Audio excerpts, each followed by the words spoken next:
I'm going to go through the steps on how to change a sump pump, and the one that we're tackling here has a fairly new check valve, so we're going to leave this in place and just change the pump.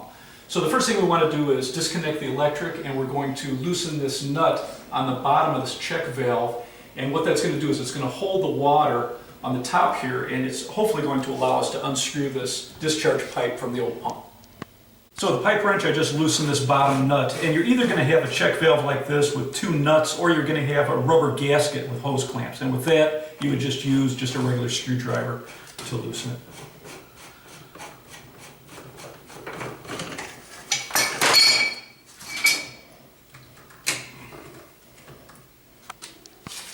Once you have your union or your check valve disconnected, it's easy just to pull out the old sump pump. And then we're going to unscrew this discharge pipe from the old pump. In this application, what they used was a cover that you normally use for a sewage pit. It has screws to pull it down. It also has an area here where you would vent out the sewer gases.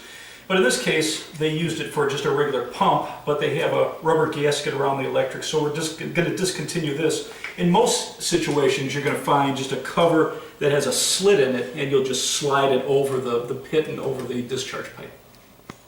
So I'm just taking a pipe wrench, and I'm going to loosen the discharge pipe from the old one, and then we're just going to screw this into the new pump. And as long as the height is about the same, which it is, it should line up perfectly with this. If not, then what we can do is we can split the discharge pipe, and we can use a rubber coupling to adjust for any size difference. So now I'll just disconnect this and we'll clean out the pit. So the new pump that I'm going to put in is a half horse, which is probably the most versatile. And in fact, underneath the video, I'll leave a number to one of the manufacturers. If you're curious about the overall distance of your discharge pipe, you can call this company and they'll tell you exactly the size. But in general, a half horse is great for most applications.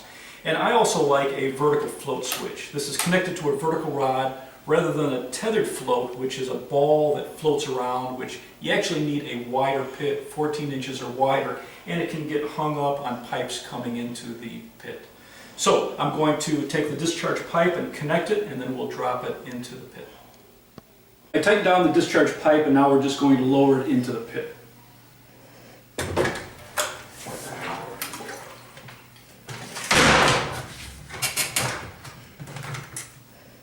And then it lines up perfectly here, and then we're also going to connect this gasket so that we keep the electrical cord up and out of the way of the flow.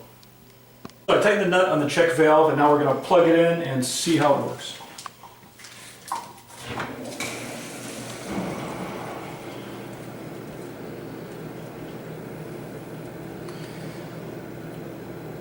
So it's drawing water, very simple, easy, do-it-yourself project.